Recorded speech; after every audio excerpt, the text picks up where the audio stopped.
Good evening, everybody. Welcome to the July 29th board meeting of the Yakima School Board. Well, isn't that nice? We do offer Spanish interpretation services. Jorge from Language Connections is here. If you need translation assistance in person, please check with Jorge for a device. And Jorge, if you would please translate this information, we'd appreciate it. Si alguien necesita de la ayuda de un intérprete, tenemos los radios disponibles y estoy aquí para hacerlo. Gracias. Thank you, sir. There are multiple opportunities for public comment this evening. If you wish to make public comment, there are a sign-up sheet in the back. The first option is for commenting on agenda items only. The second option, which will come towards the later part of the evening, is for all other topics. In order to speak tonight, you'll need to sign both the form for the Senate form and the guidelines form. Barb, would you please take the roll? Director Walker, Here. Director Navarro Jr., Here. Director Rice, Here. President Beckett, Here. and Vice President Villanueva is unexcused. If you would rise as able and join me in the Pledge of Allegiance, please. I pledge allegiance to the flag of the United States of America and to the republic for which it stands, one nation, under God, indivisible, with liberty and justice for all.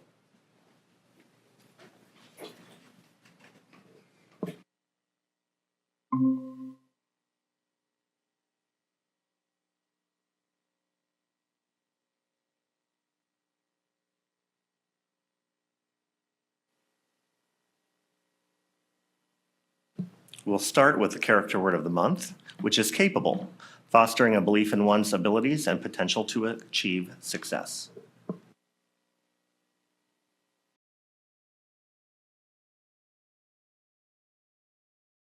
Today, the schools of the Yakima School District rest on the ancestral lands of the 14 confederated tribes and bands of the Yakima Nation. Hoy las escuelas del Distrito Escolar de Yakima descansan en las tierras ancestrales de las 14 tribus y bandas confederadas de la nación Yakima. The people of the Yakima Nation inhabited more than 12 million acres. La gente de la nación Yakima habitó más de 10 billones de acres. Across Adams, Benton, Chelan, Douglas, Franklin, Grant, Kittitas, Klickitat, and Yakima counties. En los condados de Adams, Benton, Chelan, Douglas, Grant, Franklin, Kittitas, Klickitat, y Yakima. Today we honor those native peoples who are tied to the land through history, legends, and culture. Hoy honramos a estos pueblos originales que están vinculados en la tierra a través de historias, leyendas y culturas. We acknowledge the descendants who live in the world today. Reconocemos a sus descendientes que viven en el mundo de hoy. We thank the caretakers of this land who have lived here and continue to live here since time immemorial. Agradezcamos a los guardianes de la tierra quienes han vivido aquí y continúan viviendo aquí desde tiempos inmemoriales. An acknowledgement is a simple, powerful way to show respect. Un reconocimiento es una manera simple y poderosa de mostrar respeto. And a step toward correcting the stories and practices that erase indigenous peoples' history and culture. Y un paso hacia la corrección de las historias y prácticas que borran la historia y la cultura de los pueblos indígenas. It also honors the truth. También honra la verdad. As a school district, we will continue to build upon our relations with the Yakima Nation. Como distrito escolar, continuaremos fortaleciendo nuestras relaciones con la nación Yakima. Thank you, Barb. Next on our agenda is the recognition, and I'll point board members and our audience to this section in board docs. We have two notes regarding members of our Yakima School District community that we have lost. Carla Harcum's obituary from the Herald Republic is linked in board docs, and we've made note of the passing of Jim Wright. His obituary will be linked here once posted. Jim worked in our district from 1979 to 2016. More information will be made as is available. I'd invite you to join me for a moment of silence in memory of Carla and Jim.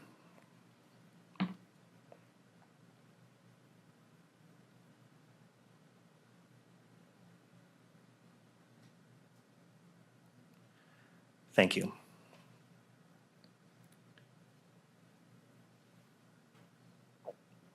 We have an unusual order of business tonight. This is our annual public hearing on the preliminary budget for the upcoming school year. So this will be a public hearing. There will be a separate opportunity for public comment in that as well, I understand. So first and foremost, I'm opening the public hearing for the preliminary 2025-2026 budget. And at this point, I'd invite Mr. Cooper to walk us through the preliminary budget, please.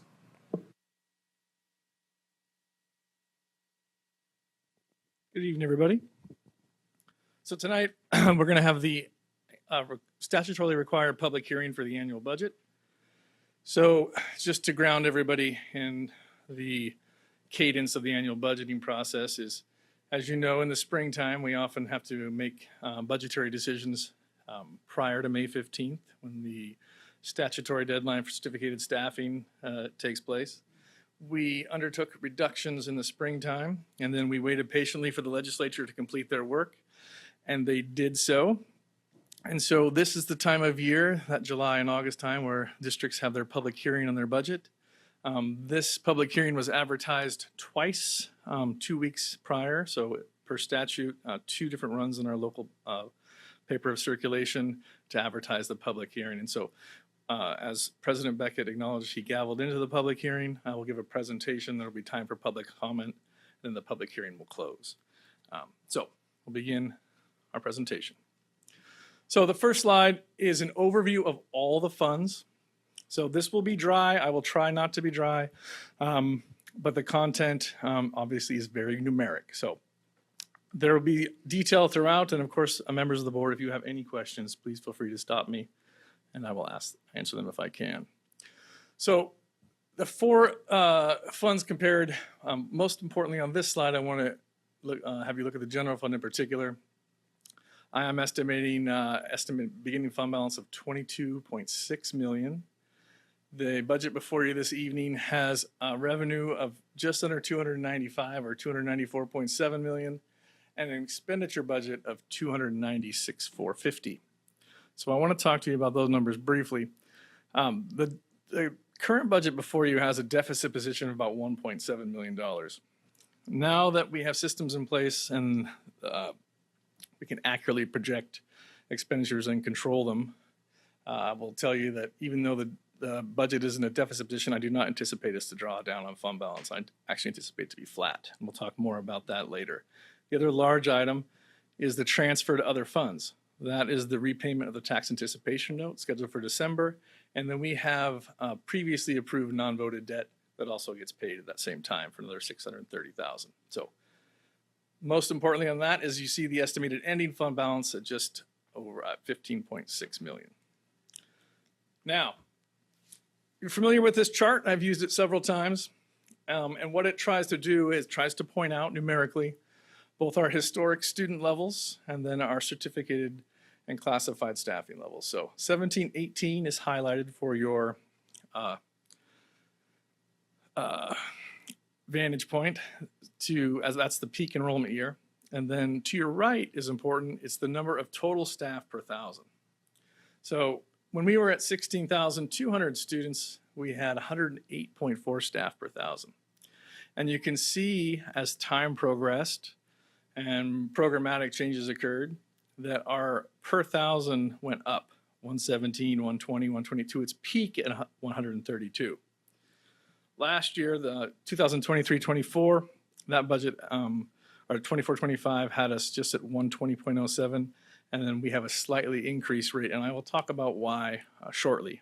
But the takeaways for you all is during that time period to now, enrollment's down about 8.5%. Our certificated staffing now is at approximately the same level numerically. You see 1,074 versus 1,074, except the enrollment is much less. Part of that increase in certificated staffing, of course, is driven by some enhancements by the state on physical, social, emotional support in K-3, but we have continued to tighten down our certificated staffing ratios. Classified. You'll notice that classified staffing is actually up. And you'll be like, Mr. Cooper, why? Because we have fully budgeted for our one-on-one paras. So historically, over the last few years, our one-on-one para support and special education have been part contractual, part internal. This round, we budgeted for them all on the personnel side instead of assuming any contractual. We also have continued to see growth in that area. We have 110 one-on-one paras in special education. 110 paras at an average cost of about $67,000 in special education. So that is why the classified number is up. Additionally, the classified number is up because there was a few, as we know, the library positions, there were some secretarial hours added for that and some other classified positions to cover those library duties. And as I will talk about a bit later, during the budget presentation, we had planned on rerouting transportation and potentially tiering it up. We have not had that opportunity yet. We're still working through that process. So we were unable to shave or reduce some transportation expenses that we had planned. Is there any questions on the overall staffing? Jake, do we have any more than one-on-one in our special education department, like 2-on-1 or 3-on-1? There are some cases where a student's need will drive the requirement for multiple people to supervise. Sometimes I have seen as high as 4-to-1 for some students, and obviously some of the equipment occasionally that goes along with somebody. So it can happen. I would say in my last 5 to 10 years, the proliferation of one-on-one paras across the state has become a financial drain. And it's something that all of the CFOs and superintendents are talking about because they continue to grow. And it is, as we will see when we talk about special ed, it drives the cost of special education up significantly. So it's something that all districts are facing, is a insatiable appetite for one-on-one paras. And districts, either they hire them or they staff outside, and we are not immune to that. There is the line graph of your... Excuse me, I yes, had a question too, but it's on the previous slide. Sure. Can you elaborate on the capital projects fund? Does that include maintenance or all maintenance or new projects? No, sir. What is in that capital projects budget before you is those are actually YV Tech's capital funds. Those are not ours. We have expended all of our capital funds. As you see, we have project completions before the board this evening. So the district's capital project funds are now depleted, and those are actually skill center project funds that are waiting for a project that Bonnie Smith may start here shortly. She's after a grant for close to $1 million for skill center repair. So that's actually skill center capital funds, but we are the fiscal custodians of those. Good question, Raymond. There's the line chart, because every CFO loves graphs. So there's our enrollment as it goes down from its peak. You can see 16,233, and as we continue to stair step down. Enrollment is projected fairly conservatively this cycle. I will say that our early kindergarten numbers are not looking great. They're seem to be a bit light, and of course, as we talked about, we have external pressures potentially from federal policies that may be driving our enrollment down. Those kind of things usually aren't in anybody's enrollment or demographic models, as they're externalities that are really hard to calculate. So we will be watching our enrollment. We still have open enrollment. I talked to my staff today. We have been getting out of district enrollment as well, which hopefully will help. But we will be watching those numbers closely as kindergarten continues to be fairly light. I do take some solace in that Yakima is kind of a late bloomer, so sometimes those kids come that last few weeks before school starts, and so we'll be watching that. But enrollment, and particularly declining enrollment, is a very difficult target because most models work from the past to look forward, and so you only have a few good years of declining enrollment data. A bright spot in Yakima's enrollment, though, is the ALE.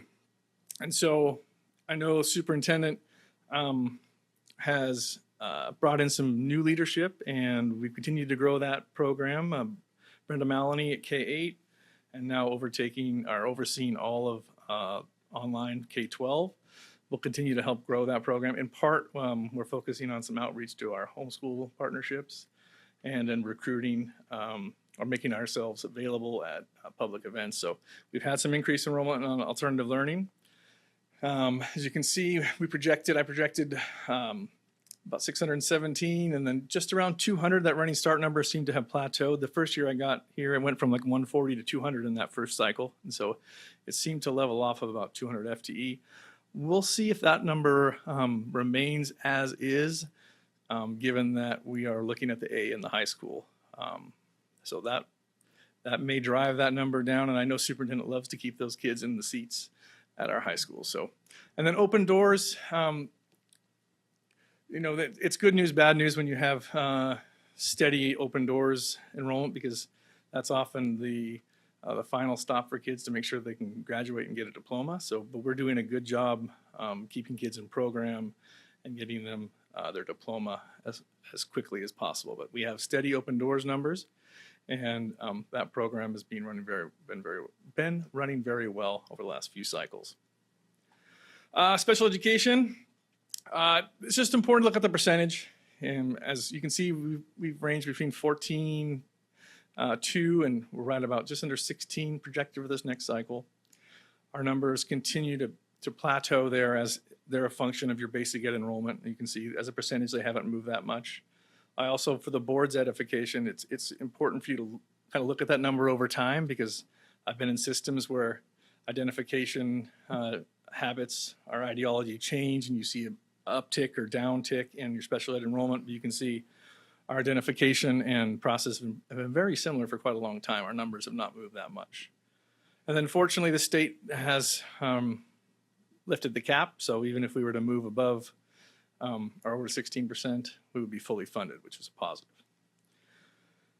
However, special education has been near and dear to my heart. As a young administrator, I was part of a school district that sued the state for special education funding. We lost in the Supreme Court of Washington. However, that problem still persists. School districts are continuing to fund huge portions of special education costs that are legally and ethically required in most cases. And we, as you can see, 20% of the program is coming out of the local levy, which is a huge portion, just under 10 million. And that number has remained fairly constant, even as we have tightened down some special education staffing, the para costs, as we talked about earlier, and then increases in salary and benefits continue to drive the gap. I will say that Special Education Department has done and all the principals and team and certificated instructional staff, I don't want to forget anybody, have done a great job this last few cycles getting IEPs in compliance and making sure that we're receiving full funding for our special education students. Between compliant IEPs and our safety net award, the revenue has swung almost $3 million. So we would be in much worse shape had we not aggressively gone after safety net and also done the other work that I just spoke about. So special education should be patted on the back for how much work they've done on the compliance side of the program. Okay, simple comparison. It's interesting when you do a comparison as you watch by grade level. So you can see in elementary's down, as we talked about, and we've seen smaller classes inbound in K. Those larger classes that are leaving K, they're going to the middle school, so that's up 4%, which is not that significant when you look at the math and total numbers. But you see high school is down by the same amount. Those smaller classes, the high school principals and I have been talking about it. There are some smaller classes inbound to the high schools, which will affect staffing levels in the future. Running start, as I said, fairly flat. Just budgeted 197. ALE is budgeted at 617 because that number in actuals, ALE starts light and then progresses over the year. And so oftentimes it'll start at 500 and change, and it will grow to 700. So I like to kind of hit that middle mark when we're projecting ALE enrollment. And then open doors, as we discussed, slightly down. Overall, district-wide enrollment's down 1.6%. And then we look at the comparisons on salaries and benefits. So we've been reducing, but the salary and benefit expenditure is up. That is correct. Why is that? Well, that is because the state gives IPD, COLA, is 2.5%. And then this cycle, there was a very large increase in health benefits, over 120, 130 bucks a month. So just like a COLA or anything else that the state, they don't fund everything. So when the state gives us health benefits for our uncovered employees, we pick up the tab as well. But a huge portion of that cost in salary and benefits are the paras, and then, of course, as we talked about, health insurance and the IPD itself. Supplies and materials, we call them MSOCs, which are those supplies, materials, contractual services, travel, and capital outlay. Our supply and material budget is up close to $2 million.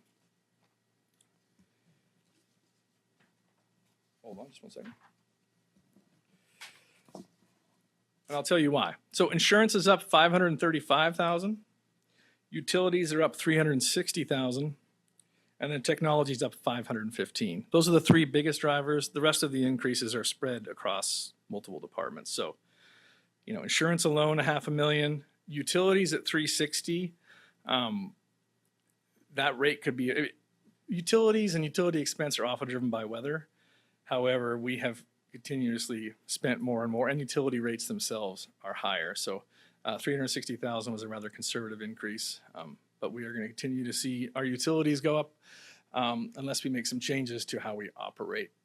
Contractual services is down just a touch. Nothing out of the ordinary there. We just tightened those budgets up slightly. Travel is always interesting because it's generally the very smallest portion of the budget. It's down 18%, and that's because, of course, we have been reducing travel, and the budget reflects that practice accordingly. And then capital outlay, that is up because there is an additional account we added just for reserve for like $100,000 in technology that is in capital outlay, so that's why it's reflected that way. It's not a large increase in capital outlay like you saw in the 23-24 year with the ESSER funds. We're back down to more traditional spendings on capital outlay. So overall, the budget's up 3.4%, driven predominantly by the increases in salary and benefits. Jake, Yes, ma'am. before this slide, you were talking about increase in the state, in the increase from the state for insurance, health insurance. Is that because the legislature passed a law and didn't fund it? Or is it because insurance as a whole health insurance is increasing the cost? Both. So actuarially, the SEB, which is School Employee Benefit Board, did increase their monthly contribution rate, like most health insurance providers do. However, the move from our traditional, so pre-SEB, districts either brokered their own insurance or went in a pool, etc. Post-SEB, benefits were expanded significantly. 630 hours became the threshold. Most part-time or most classified staff that worked 4 or 5 hours a day now qualified for full benefits, not pro-rata benefits, which a lot of districts did. So SEB was great for health benefits, but it cost districts millions and millions of dollars more than historically. So again, SEB, great idea, but then again, they don't fund any of our federal employees that we have covered. They don't fund anything that's levy funded, so all that extra cost goes to the school district. And health benefits are significantly more expensive for the school district than they were pre-SEB because coverage has expanded and provided them more people. And quite honestly, as a consumer of that, the coverage is worse than it was before. On a personal note. So, but healthcare costs continue to drive our increase everywhere, and we're not immune. But SEB continues to be maybe a good decision policy-wise for health coverage, but not the greatest decision for districts financially. That is one more new burden we've had in the last decade. And for our viewing public, SEB is? School Employee Benefit Board. Thank you. And the equivalent at the state would be called the PEB, the Public Employee Benefit Board. Imagine that, the same name. So one is for us and one is for state employees. Thank They you. operate very similarly. Certificated staffing, as we talked about, enrollment is down, so staffing levels decrease accordingly. There were a few positions that we retained this cycle that we did not reduce. Some of those, as an example, there were some specialists that were slated for reduction. However, the way the specialist calendar work, and along with some difficulties for breakfast after the bell, had me add back two or three additional specialist positions in an itinerant capacity to cover the need.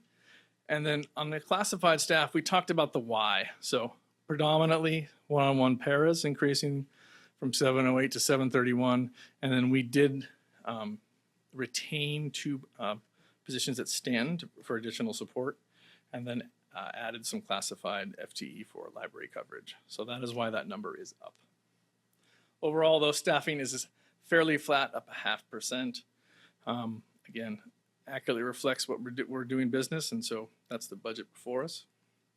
Sorry about this, small, I know, but this is a very important slide because my whole career, this is my 23rd or 24th budget hearing, overhead's always been an issue. So when in my prior district, my goal was to run the lowest overhead possible, efficiently and effectively. So what I want you to see is the progression and decrease of our administrative overhead over time.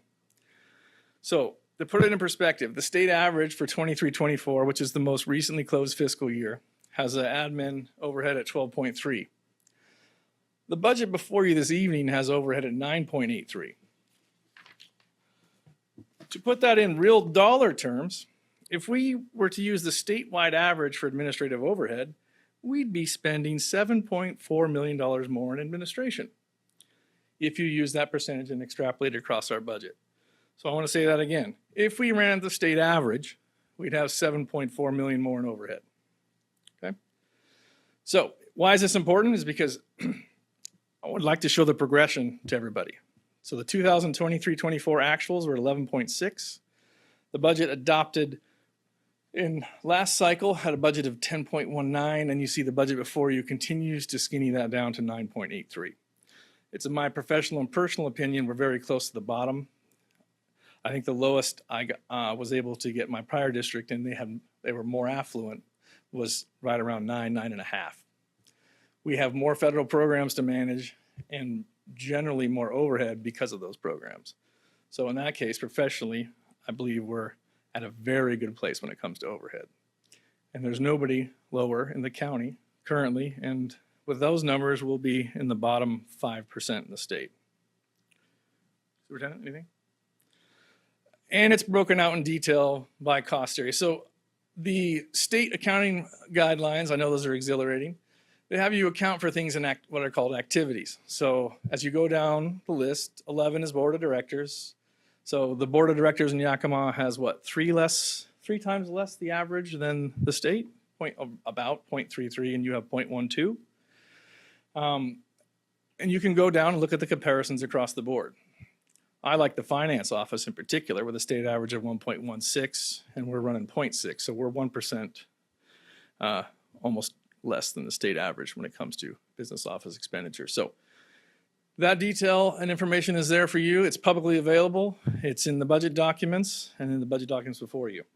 So if there's any questions about administrative overhead, I think that graph clearly articulates what we've been doing with administrative spending. Mr. Cooper? Yes, sir. Just to clarify, I think you said that number, but is that the bottom 5%, or where do you project us at in comparison to the 294 districts in the state? I think last time I looked, we were in the bottom 15% or so. And so that number at 9 or 10, you'll be in the bottom, we'll be in the bottom 5%. So that's what, 15 or 20 districts. There may be some anomalies. There will be very few large districts in that category at all. So occasionally there'll be a small district, a rural one that has low overhead, but usually that's an anomaly in their accounting. But generally, the statewide average, as you can see, is running at 12.3, and we're going to be at 9.8.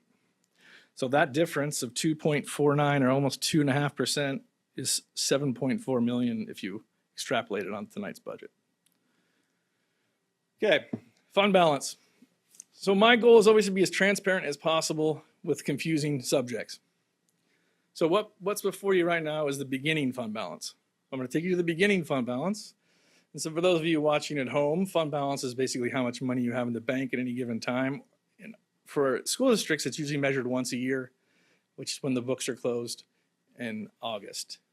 So I'm anticipating with the tax anticipation note, so I'll get to that in a minute, a beginning fund balance of 22.6. You can see that the accounting is, I wanted to go through this in detail. We haven't done this look at this slide yet, is what is in your fund balance, Yakima? Well, you can see 1.7 million is restricted for carryover. That's federal carryover or state program carryover. That's only 0.57. So to put it in perspective, the top number has a total fund balance of 7.6. Now, you'll see that we're not going to end that way, but that gives you an idea of the total fund balance when we start.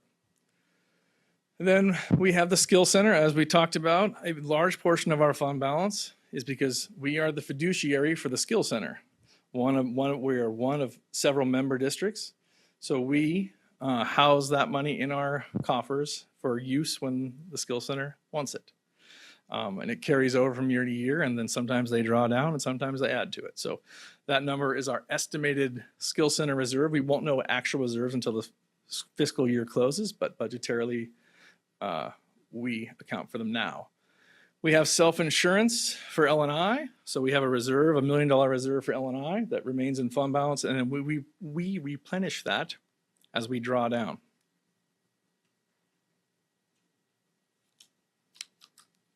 Sorry. And the non-spendable prepaid, I wish I had some excellent explanation, but that is an accounting requirement that if we have any prepaids, that we also book them in fund balance. Yes, sir. Can you remind me in regards to the Skills Center, are those from the general fund or are they a different funding source? So Skill Center has two pots of money on the books. So the capital projects money we talked about earlier, which you nabbed that, which was a great question. This is the general fund component. So this is the operating component of the Skill Center. So this is their general fund balance that we track. We sit down with whoever's running the program every year, see how much carryover they have or don't have, and then we estimate it. So, is it part of the school district's general fund? I guess I don't remember. Yes, If it you is. can clear that up. Okay. Yeah, so the Skill Centers, all the Skill Centers expenditures run through our books. However, every district contributes to the Skill Center, and their students come from all over. So we are the fiduciary, basically the financial, we control the finances for the Skill Center as we're the largest, and it's located within our boundaries. And so we have an agreement, a very old but good, solid agreement in place. I just looked at that cooperative agreement a couple of days ago, but that's our operating portion, Raymond, sorry. And then the reserve for debt service. So we have to repay the tax anticipation note, as we know, is a short-term borrowing to ensure liquidity. Many folks around the state try to do the same thing. They were unable to because we were fortunate that we actually had an increase in the levy. So most districts did apportionment advances if they were struggling with cash. They're also selling property. I have some friends that are about ready to liquidate huge pieces of real estate to ensure their solvency. We did a short-term borrowing for a net cost of taxpayers of $265,000 to ensure liquidity over 18 months. I think that is a fair bargain to ensure that we get payroll out, given the volatility we've seen from the state and the feds. We've been short paid by the state already once this year, even when cash flow is tight. They short pay districts in June, even though that's the worst month to do it. So again, that money, I think, kept us going, and we are going to repay that, and I'll show you when and how much. But again, I think it was prudent and a belts and suspenders move to ensure that we got payroll out every month. In the end, so at the beginning, this is the beginning fund balance. You can see it breaks out. There's 3.5% in unassigned, undesignated, and then a total fund balance of 7.6. Now, let's take you to how the year ends. So, you're like, Mr. Cooper, it went from 22 to 15.6. Yes. So, total fund balance is 5.28. That's total fund balance. We have the same reservations up top that we talked about. You'll notice the reserve for debt service goes down because we have then expelled, or by the end of the year, we have expended those and repaid those funds. So the only thing remaining would be that reserve for debt service that carries on until we repay that non-voted debt. So the unrestricted fund balance then arithmetically calculates to just, 2.75%, and then 15.6 million in total. As I noted earlier, I don't believe we're going to draw down on fund balance. I think the $1.7 million will be budget capacity, so we should end the fiscal year around $18 million if all comes to fruition. Now, there's a lot of water to go under that bridge, like enrollment, as we discussed earlier. And 18 million it still doesn't put you quite at the board. Remember, the board has a requirement for 5% unreserved. So we are not there yet. You're at 2.75. However, when we add the 18, if we do get to 18 million, pardon me.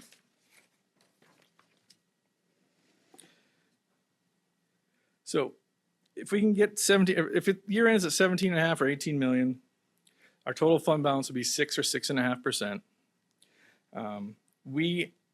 Given our current fund balance reservations, to meet your requirement and ensure liquidity on, let's just say the budget's $300 million, we're going to need total fund balance of between 20 and 25 million. That stabilizes you out.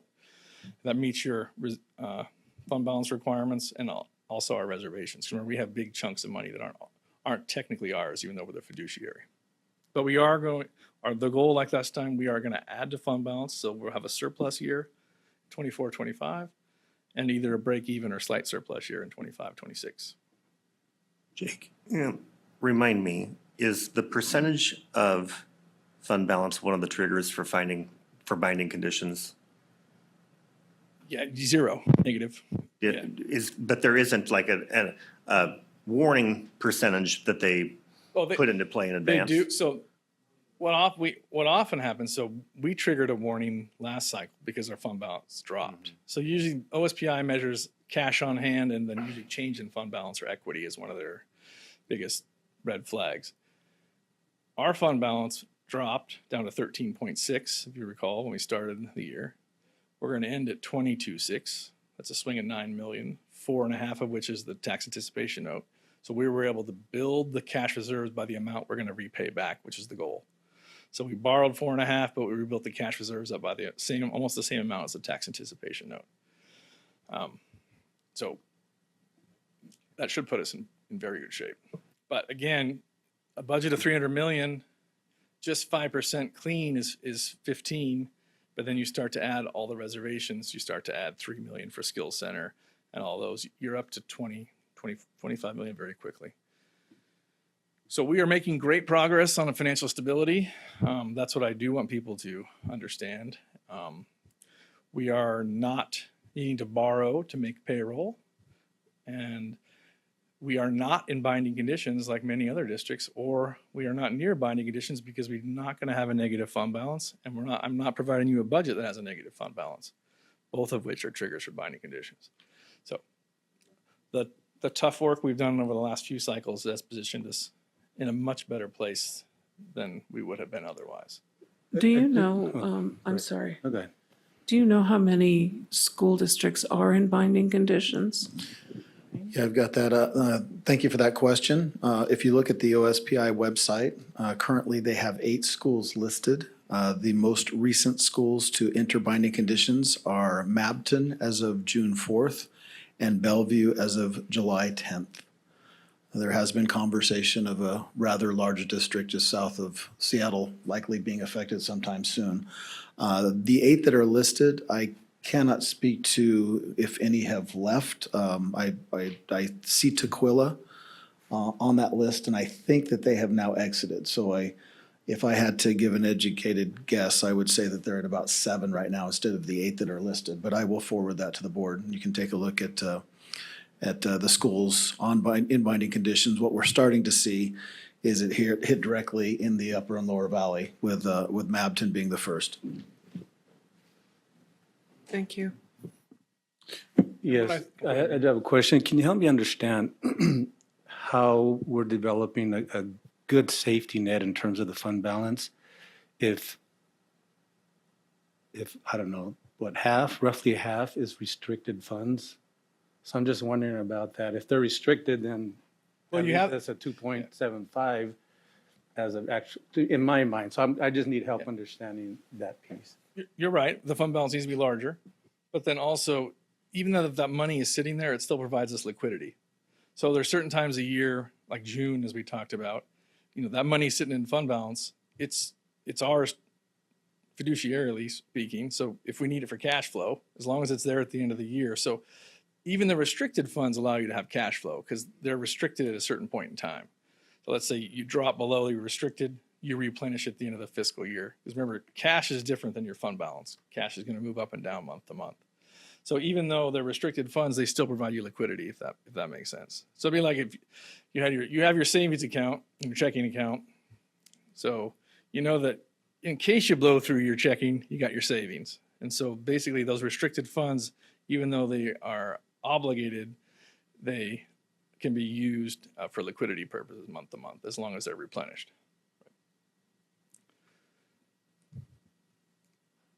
Okay, there's a fund balance trend. Down, down, up. So that's what we like to see. Obviously, the tax anticipation note at this end of the fiscal year is inflating that fund balance by about $4.5 million. And then as I talked about before, we were going to end right at 5 and change. I don't know why that graph is at 6, but it says 5 in there. Apologies for that. But again, I believe the total fund balance is going to end around 18 million. We will not have any tax anticipation note. And then we will take what's coming the following cycle. So our liquidity is improved, our fund balance is improved, and we are not in binding conditions.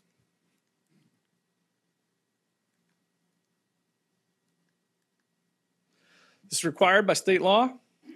This is the MSOC disclosure. I know this is exhilarating. So we're required to put in our budget process, either in hearing or in documents that are provided to the board of directors, what we get from the state for MSOCs, that's material, supplies, and operating costs, and what we expend. You can see that we get from the state $20.2 million, and shockingly, we expend 32.8, almost 9. So the note shows that we spend in excess of 12.6 million on material, supplies, and operating costs above and beyond what the state provides. There'll be very few districts across the state that have an inverse note. Most everybody spends greater than the state provides when it comes to material, supplies, and operating costs. It does show you, though, the gap that has to be covered by local levy or other funds just to pay the power bill. And large chunks of those MSOCs are utilities, insurance, are the major drivers for contractual services. So any questions on the MSOC disclosure? Even though it is depressing, it is accurate. Those categories identified as object something. Oh, yes. Sorry, I can go through those. So object 5 is supplies. Sorry. Object 7 are purchased services. My apologies. Object 8 is travel. And then object 9 is that capital outlay. Sometimes the accountant gets the best of me. I do apologize. Can we update that and make sure we repost? Thank you. Okay. This was in the deck prior to the freeze, but it's also very important because we have potential federal reductions still looming in the out fiscal year. So I'm going to go through this just to let people know kind of the lay of the land and what we were facing a few weeks ago prior to the notice that the federal government was going to release federal funding in our categorical programs. So the affected programs, and so I want to point out, Yakima was the #1 most affected district in the entire state. So if we lost those money, nobody else, we were above Seattle, above Kennewick, so nobody else lost more money than us. Nobody. Title I Part C was migrant funding. We're #3 in the state for migrant.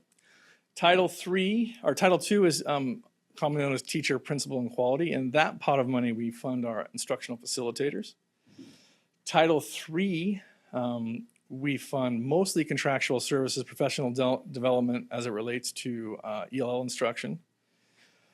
Title IV, with Title IV, we roll that into Title I as you're allowed. You're allowed to roll some title programs into Title I, and it takes on its characteristics. We fund behavioral specialists out of Title IV. We don't receive Title Part B, Title IV Part B, sorry, 21st century. That's most commonly for after-school programs and summer school. Our Educational Service District, ESD 105, does receive those funds. So all that said, those programs are frozen. That would be an impact of $3.7 million. That funding freeze has been lifted. Thank you. A large fire drill was about ready to ensue had that money been reduced. So the difficult part about a reduction is, as you know, it's about cadence. Washington school district budgets are based on when the legislature's done, when May 15th comes around, and then summertime to reconcile your budgets, adopt, and then the fiscal year starts. Once you let contracts out to teachers in Washington state, that's a contractual obligation to the employer. So if that funding went away, the district would have had to fund those teachers out of some other source. Fund balance, unallocated federal funding, if there was any carryover, couch cushion, coins. I mean, it's a nearly $3.8 million hit in the middle of the fiscal year. Fortunately, we don't have to do that. Currently, the 25, 26, those pots of federal funds have been released. We do not have allocation amounts yet for Title III or Title II. So we should hopefully know by the end of the week. However, there's always a however. We talked about pocket rescissions. Oh, it's a great thing to talk about pocket rescissions. There is a belief among some of my colleagues that if there are rescissions, they're going to be focused on the future fiscal period and not this intermediate. There's also a belief potentially, though, there could be an order or a change in statute that would cut our carryover off for 25, 26. So if there's any unexpended funds left over, those might go as well. OSPI is already modeling some of President Trump's early release of his budget. It has us down $2.8 million, and that is the elimination of Title III and migrant. So those two programs are on the proverbial chopping block at the federal level, and that would impact us to the tune of $2.8 million next fiscal year. If hopefully the sooner we know, the better, because that would require some programmatic adjustments, and then figuring out where staff go and how we serve children. So fortunately, we don't have to do that, but we are potentially likely to do it next year when those funds potentially drop out. So not out of the woods yet, but there is more federal reductions coming. So this is a little confusing.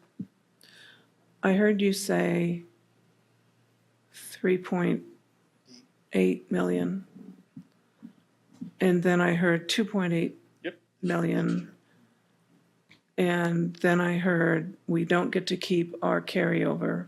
That's a conjecture, professional conjecture from colleagues. Okay. So we have an assumption built into our budget that we are going to get all of the approved by Congress and not yet allocated funding But unfrozen, yes.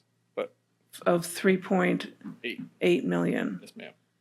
Actually, it had been allocated by the Senate. It just had not been, it had been held by the executive branch. Okay. So it was frozen with the unspecified date for release. And that was the 3.8 that Mr. Cooper spoke about, and putting us at the #1 impacted district fiscally for this current, well, for the year. Actually, it was 4.5. And then Or the 2.8 24, 25. The 2.8 is for fiscal year 26, 27. Ah, okay. So that's OSPI already released some models early for 26, 27. If you haven't been to their website, they do have a statewide map with some estimates. You can go district by district and toggle over, but I went on there earlier this week, and so the estimates are 2.8. And then if you drill down, you can see the programs that are meant to be reduced, and it's Title III and migrant. Those two programs in particular, which we are large recipients. But we are still in line for the 3.8 that we have currently budgeted for this year. Yes. It's been approved by Congress. As of the 25th, so as of 4 days ago, yes. Yeah, okay. So that was the Friday. mad dash for advocacy at the national level by superintendents and legislators in all 50 states, because it did impact every state in a different way. Yeah. Well, and they only gave us 1 day notice that they were going to freeze it, right?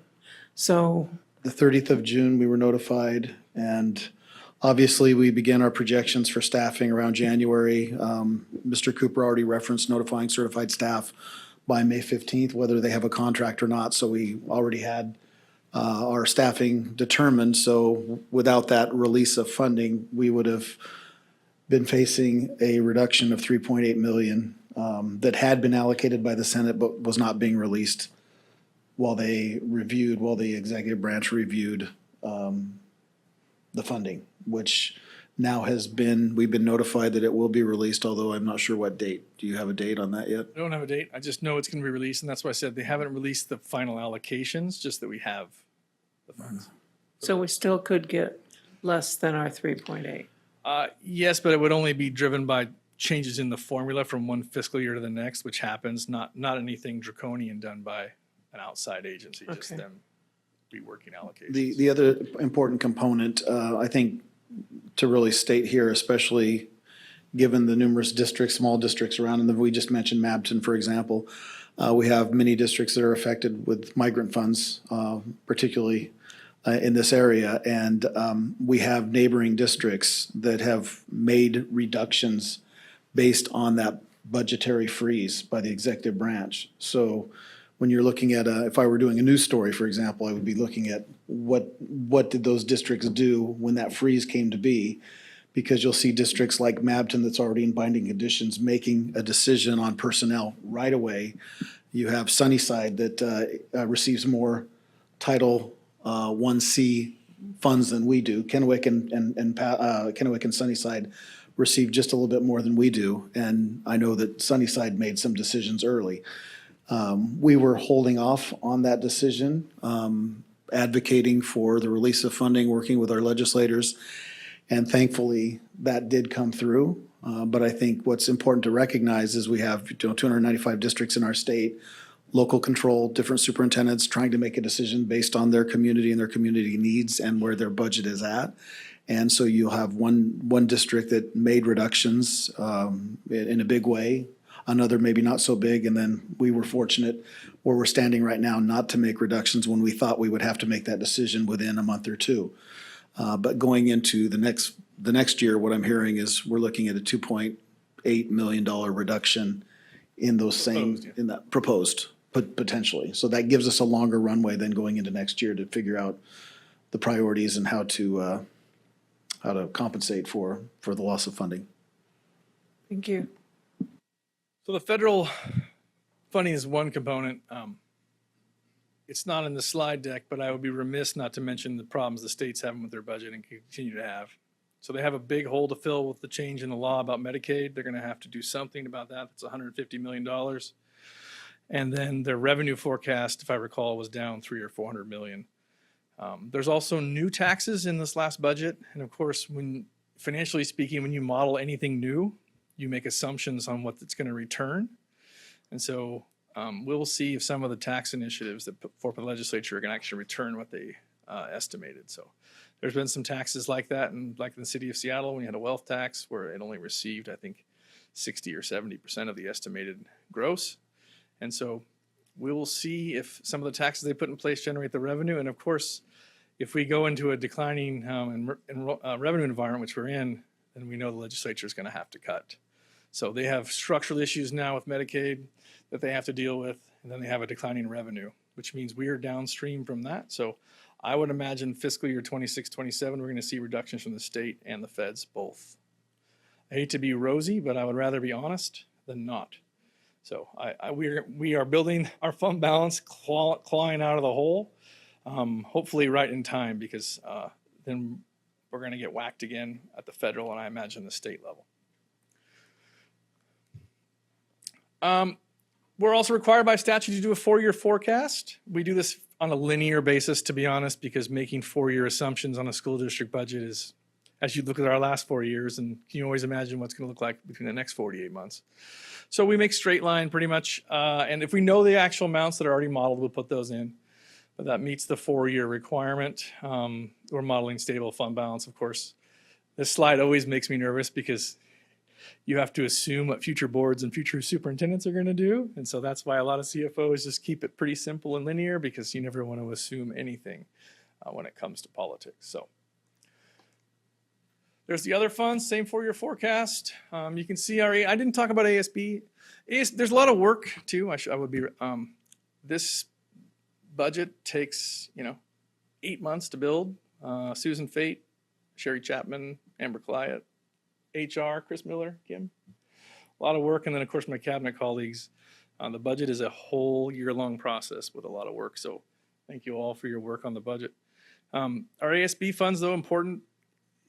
Great for our kids, but as you know, financially, from an audit standpoint, they're the most laborious amounts of money ever, because there's a lot of little kid hands and money and a lot of internal controls that need to take place. But our ASB has been fairly healthy and flat for quite a while.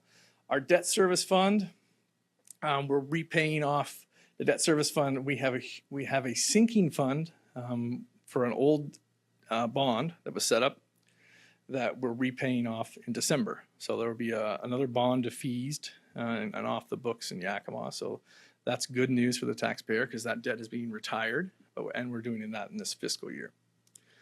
Capital projects, again, that is one place where I wish we had some more money. So another important element that makes Yakima somewhat unique is, in other districts I've been in, I had a capital levy, I had a bond.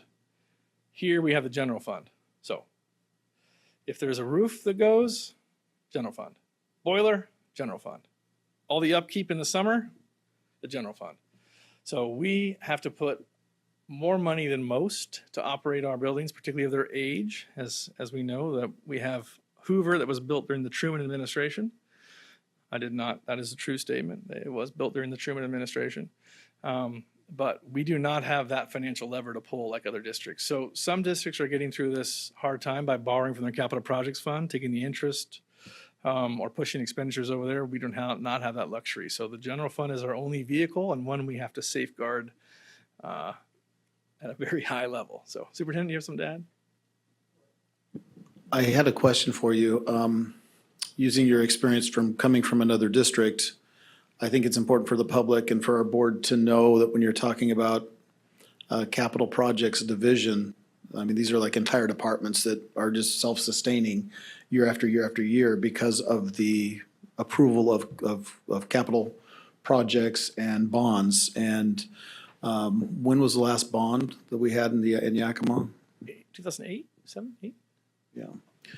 So if you look back that far, we're talking over 15 years, and I know that you were in the Issaquah School District, and over the last 18 years, how much in bonds did the Issaquah? I think over my tenure, we built $1.2 billion worth of projects, both new additions, remodels, et cetera, but over $1 billion in new construction, and then that excludes the capital levy amounts that were probably $300 or $400 million over that same time.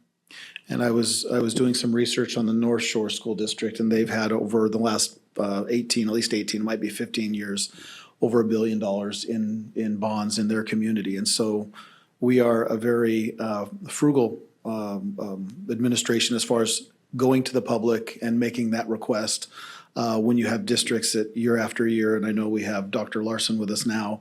In the Highline School District, it's a every 2-year rotation where you're simply levy, bond, levy, bond, levy, bond, in the 5 communities that are served in that district. So just something to keep in mind when we're looking at the amount of funding coming into a district that goes to other areas. When Mr. Cooper's talking about the general fund, that is money that in other districts would go into programs and Books and kids and curriculum. Yeah. And here it's going to the 15% that we try to keep it away from in the buildings and in other areas. Yep. And the other thing too, I think it's when you have capital funds, you can invest in things that lower your operating cost. So when I had capital money, I could buy a new boiler that would lower my heating costs. We can invest in energy conservation.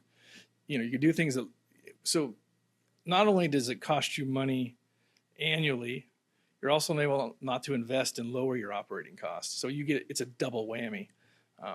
And we'll have some talk about energy conservation later, but it does cost us a significant amount of money in utilities not to be able to reinvest in and the learning environment's different if you go to a newer facility.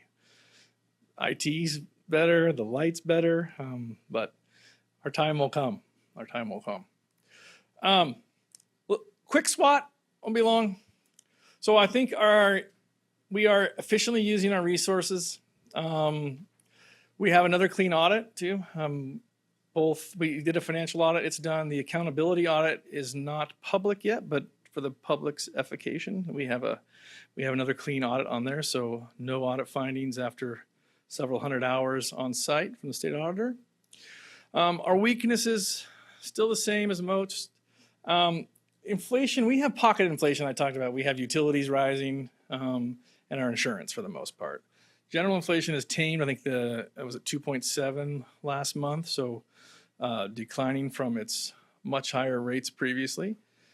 And then we do have some constraints giving federal funding cuts that are on the horizon. We continue to focus on efficiencies. We talked about swinging the special ed program by $3 million. It's the same thing when we're going to dive into transportation and hopefully retier the system and save $500,000. We cut administratively, so there's less of us doing more. And then another opportunity, Bonnie Smith was here. I would toot her horn because she is one of the best CT directors I've ever come across in my career. And so she continues to expand the program, both at the Skills Center and within our confines here in the district. And that program is growing, and we're driving more and more kids into CTE and getting that additional funding as well. So Bonnie does a great job. It's an awesome hire. And we talked about our ALE growing. That's that homeschool partnership that Brenda Maloney is working for us and growing that. So there's some additional FTE there. And then of course the threats, normal volatility, birth rates.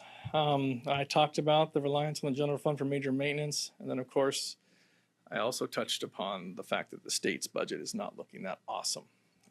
I don't know about a larger recession, but our state budget itself is going to require some future reductions. So it was a brief hour. Any questions? Mr. Cooper, thank you very much for the presentation. Before we begin with questions, I would remind everybody that Mr. Cooper's entire 22-page presentation is available through Board Docs, which is accessible through our website. We do have a typo that is being corrected and it's already updated. Thank you, Barb. So if anyone, I know I always feel like I have to apologize for the small print on these tiny screens for our people here in person. It's probably easier if you're watching online. But that whole report is there. It is, in my opinion, it was very readable. It was very understandable. So I appreciate that very much. President Beckett, also people to attached do to that. the board agenda is the entire F-195, which is the state budget document. So if anybody wants to look through 200-plus pages of the state budget document, they're more than welcome Yes, to do that as well. be prepared before you hit print on your home computer, thinking you'll enjoy reading it printed out. Before you do that, you'll want to have a few reams of paper handy. First, I'd like to take questions from the board, and then we do have opportunity for public comments. But before we do that, Dr. Green, do you have anything to add before we begin with questions from the board? Okay. Any questions from board members? I do have comment and questions. You know, in my years as a board member, this responsibility is becoming increasingly arduous, I have to say. And thank you for the presentation, for transparency and honesty. It helps me to understand the budget and then also think about the next 4 years, right? And that's where my mind is kind of, can't get my mind off the next 4 years. So how do we maintain the solvency? How do we manage our general fund? How do we manage our ending fund balance the next 4 years? And what I've been hearing is, the Fed, the current administration is making cuts. Their priorities don't match ours, right? They have a different idea of what education should be. Increasing costs, decrease enrollment. I mean, there's so many variables that we're facing. The state budget, and all these things that we're actually facing, and I'm just hearing indirectly that we're going to have to make some adjustments in the next 4 years, right? We're going to have to make some decisions, some reductions in whatever, with personnel or programs and that's what I'm hearing. And is that correct, what I'm hearing from? You are correct. Okay. And so it means to me like there's about 4 years of uncertainty, right, with the state budget, the federal budget, and so forth. We do know that for sure that costs are increasing every year. And from your forecast, the 4-year forecast, it showed that, right? It showed that the gradual the increase every year. So I just wonder how it's going to impact education in the Yakima School District, how it's going to impact our students, and how we can continue to provide that quality education that we all strive to do. So I'm just wondering, I'm just kind of venting, I guess, kind of just letting the board know how I'm kind of feeling right now about this. Doesn't feel, you get that ucky feeling, right, when you hear something bad, and that's kind of what I'm trying to process. But I'm just wondering, what are your thoughts in terms of that plan for the next 4 years? Kind of just a quick plan on how we manage our general fund and our ending fund balance, given what I just mentioned. Well, I think we should have a goal to run as tight as possible, which we've been doing. Small surpluses if possible to build that fund balance up. I think the reality is that the most important thing, and I do mentor young CFOs and new boards and new superintendents, is you can't, and this board did an excellent job in the superintendent cabinet. You can't wait. It's never popular to do reductions. It's difficult. If you wait right now, you're going to go broke.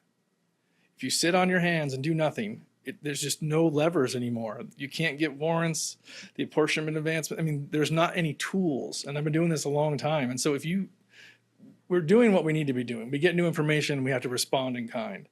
It's if we sit there in our laurels and don't react, that's when we're going to be in a bad place. That's my honest professional assessment. Is you get the new information, you put a plan together, and you can't be afraid to enact the plan. I know doing a second reduction in force on classified staff was not something we wanted to do, but we had to do it to remain solvent.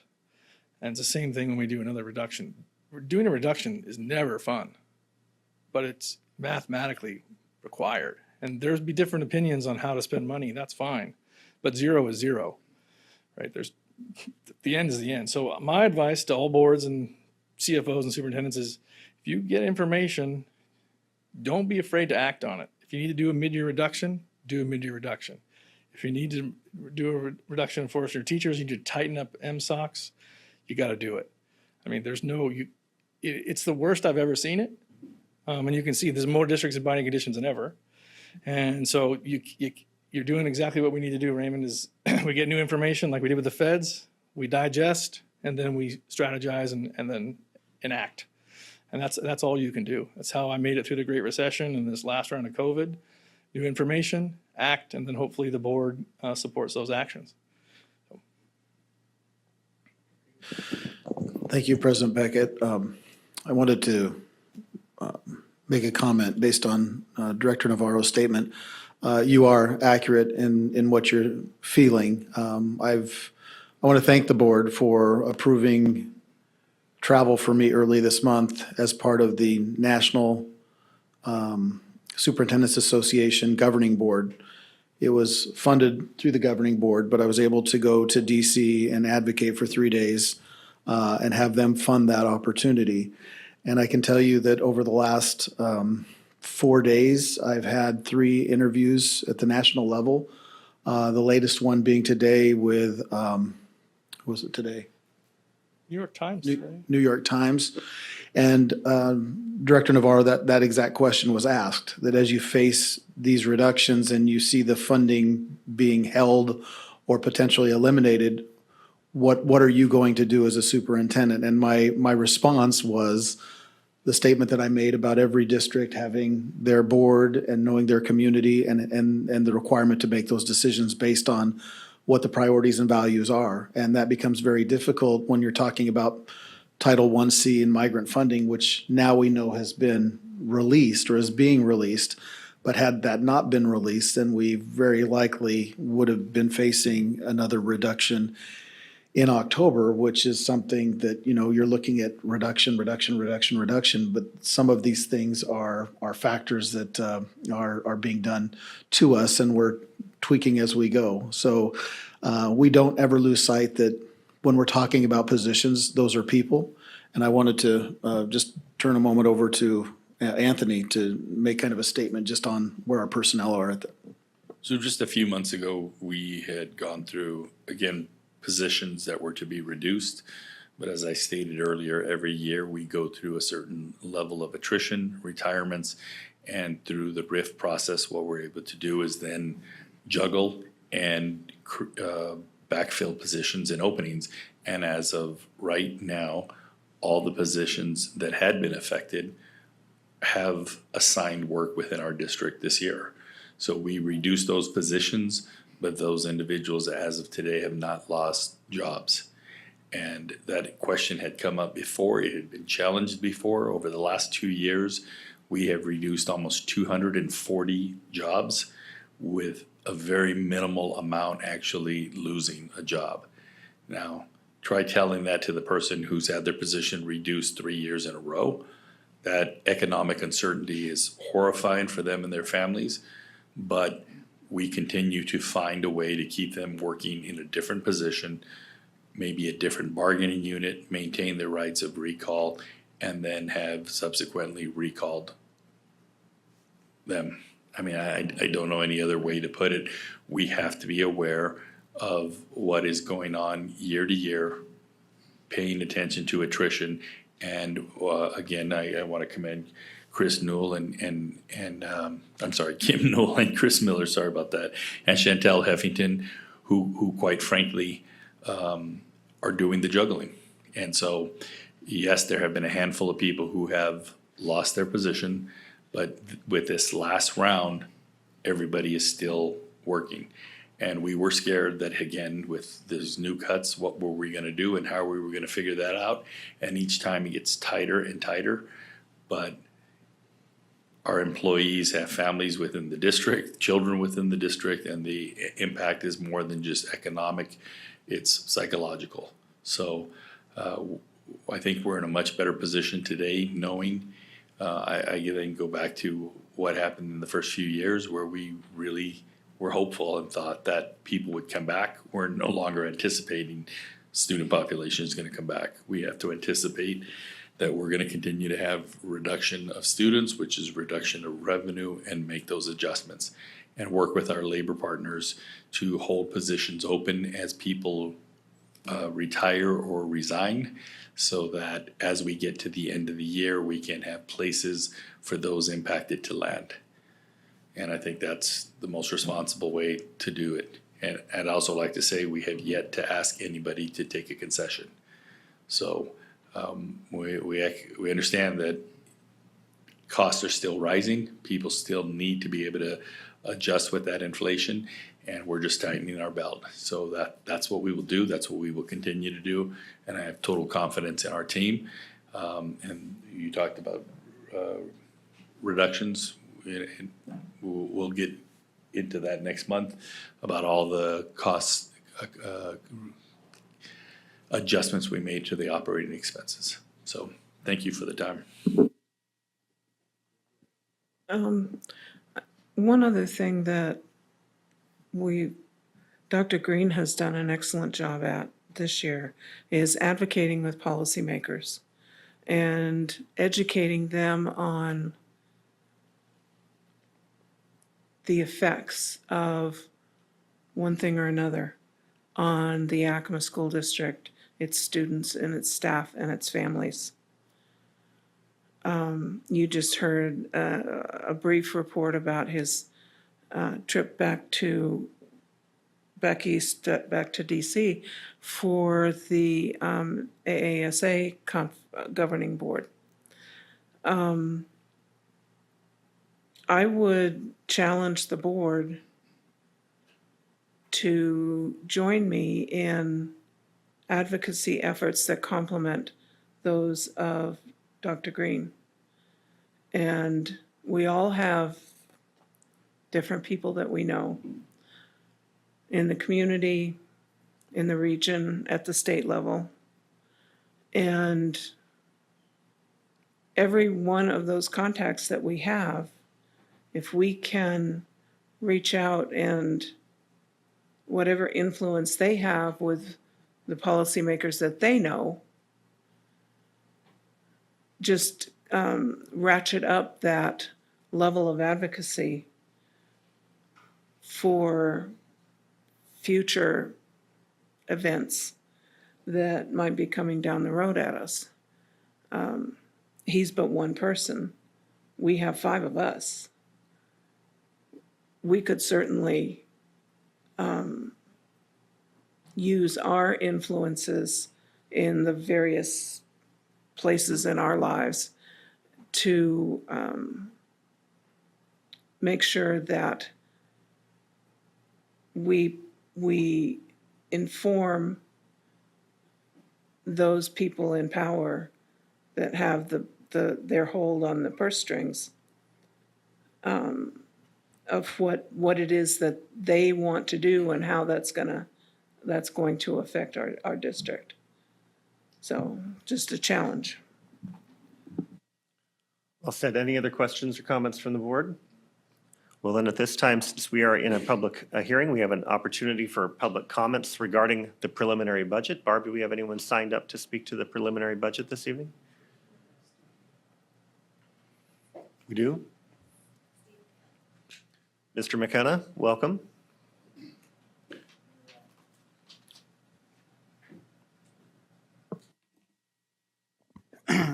My name's Steve McKenna. I'm a retired teacher, former YEA president, and a taxpayer in the Yakima School District. I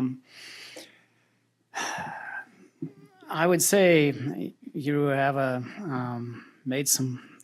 definitely made some progress, but at the same time, one of the problems I always had in dealing with school district budgets is you don't get the actual numbers until the year after, 3 months after the year's over. And so it's tough to make decisions and look at what's actual. I have actually looked at OSPI's statistics from school district budgets that the Yakima School District has submitted in 2019-20, which was the year I retired, which was our first year that our superintendent came in. And at that time, the Yakima School District had a total of 77 administrative staff. And roughly 1,500 more students than we have now, and a budget of $203,075,929. Those are actual numbers, and they're on there. And I will also send, I did screenshots of each for the different administrative categories, so I will send those to the board so that you don't have to run off 200 pages or 300 pages to try to print something off like that. But in the 23-24 school year, which is the last school year that we have the full amount of data posted, the Yakima School District had 92 administrative staff, which is an increase of 15 administrators. These administrators need office space, budgets, and usually at least a secretary. There is a reason the Yakima School District purchased 2 buildings to house additional administrative and classified staff. That is, again, with 1,500 fewer students.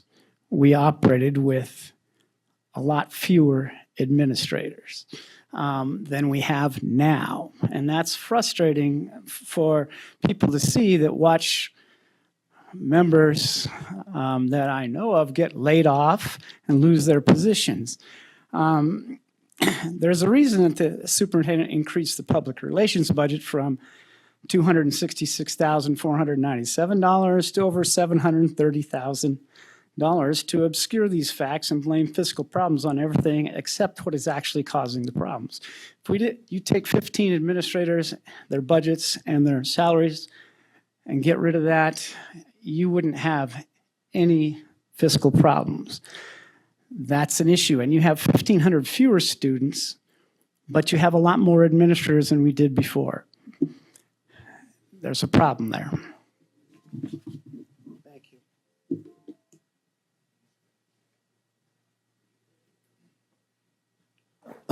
Once again, I would be more than happy if Mr. McKenna would like to schedule and meet with me and with our CFO.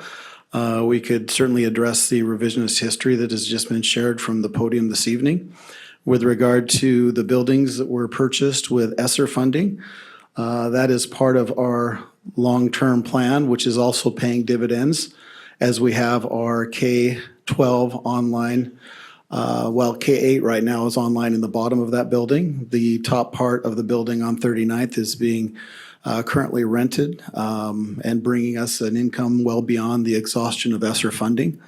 There's a potential next year to even expand that and bring in further income. When we look at the health center, which is a minimal staffing, we have all types of health advocacy work that's happening there for our population. So to create the narrative, the false narrative that those buildings are full of a number of administrators that I would certainly love to see and stack that up against the numbers that we have, because as Mr. Cooper has shared, if we're running at 5% of what all of the districts in the state are running, then I think that certainly would trump anything that's being depicted without any type of evidence and just blank statements. So invitation to certainly meet, and if that does happen, I would be happy to report out to you what type of resolution, if any, is reached at that time. So that invitation stands for Mr. McKenna.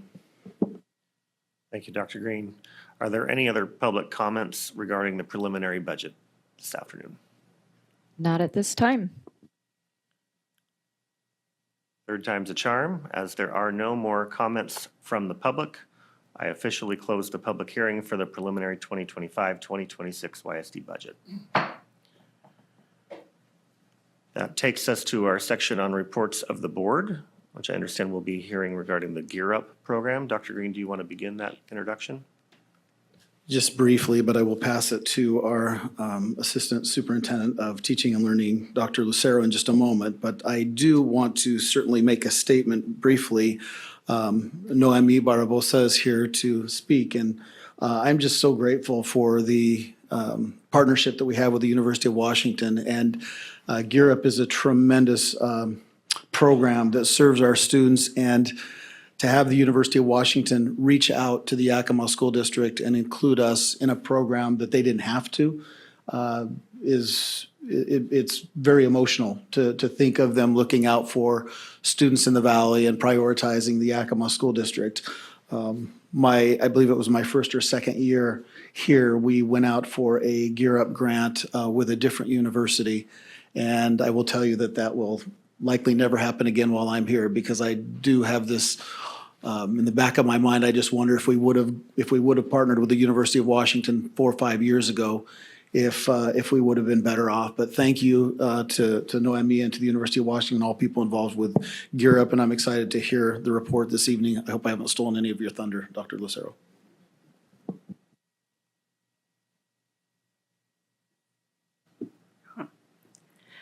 Good evening. Yes, I'd like to welcome Noemi Barbosa, who is our Gear Up funded site coordinator for the Yakima School District, and excited for her to share the many opportunities that the grant has offered to our students. So welcome, Noemi.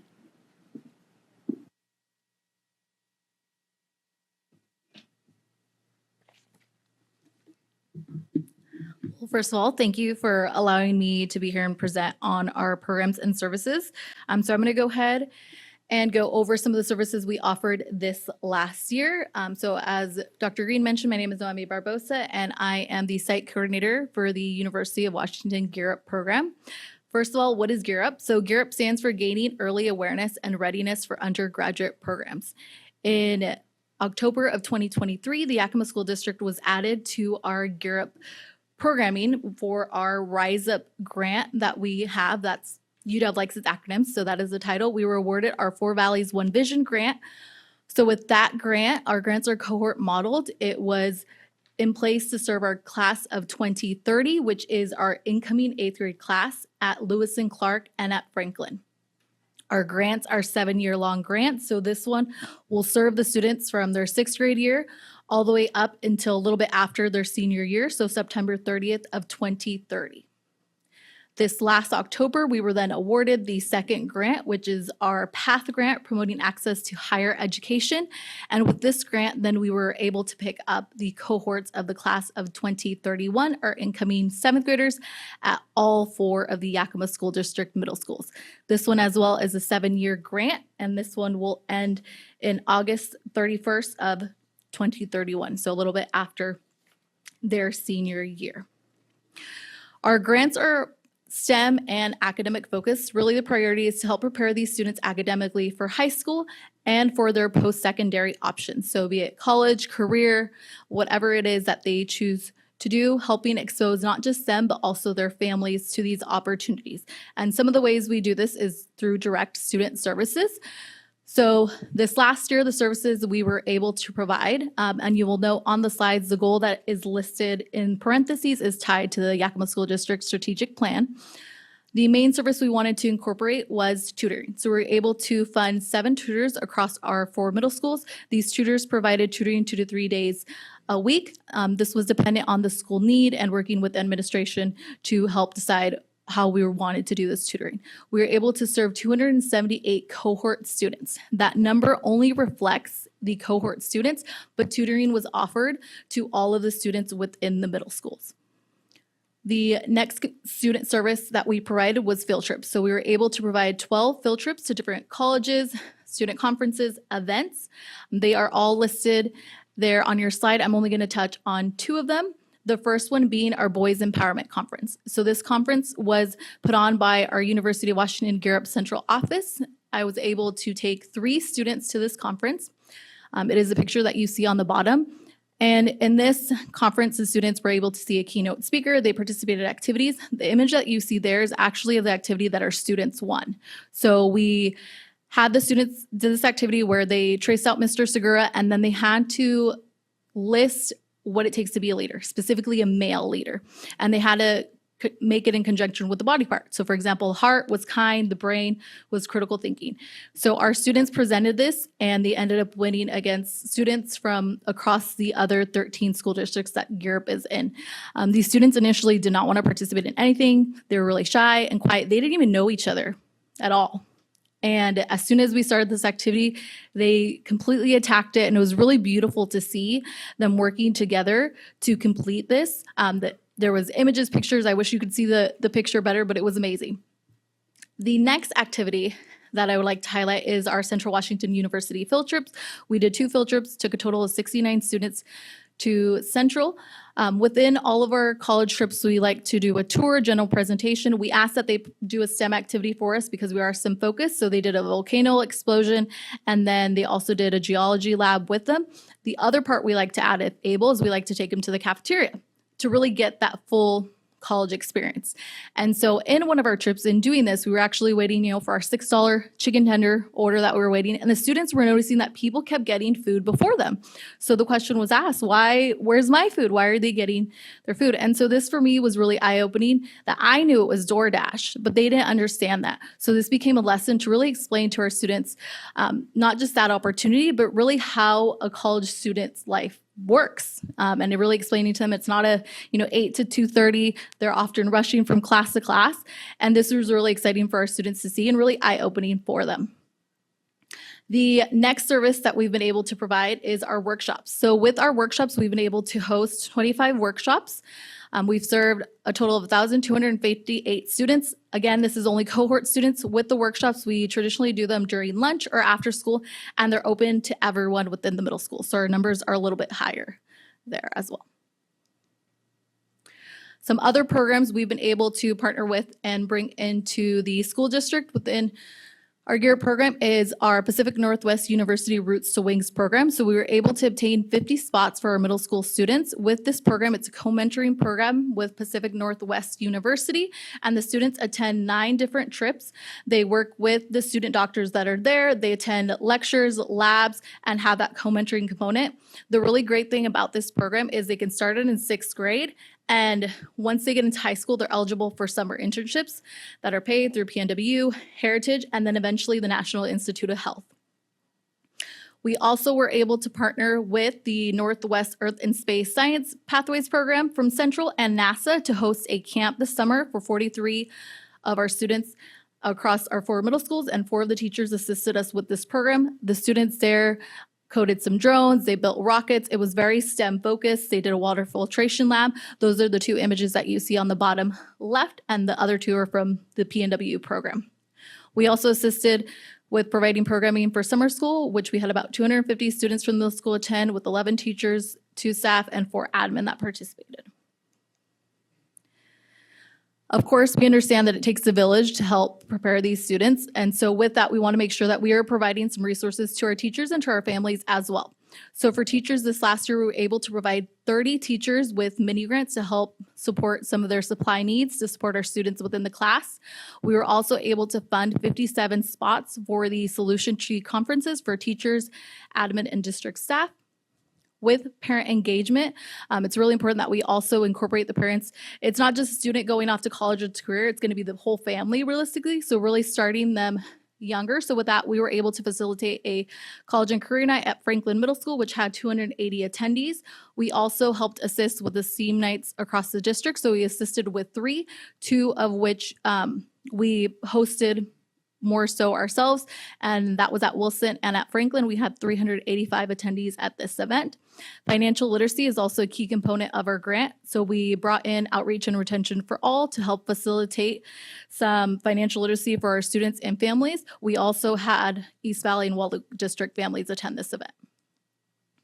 So our hope for next year is to really continue some of these services as well, and even more. So this past year, I was hired in June of 2024, so I hit the ground running during summer school, and it was just myself. I'm very blessed that we have finally, through the University of Washington, been able to hire 2 academic counselors to help assist us in this work. So our hope is next year we'll be able to do some of the same work, but more, and really focus more on the career exposure, the financial literacy, bring in more guest speakers and opportunities for our families. There is an additional slide within your presentation that has some of the other collaborations that we've done within the school district, some of the committees, and some of the other work for you to review. My contact information is there if you have any questions after reviewing that. But if you have any questions now, I will take those as well. Dr. Walker? Just a comment and a question. This is fantastic.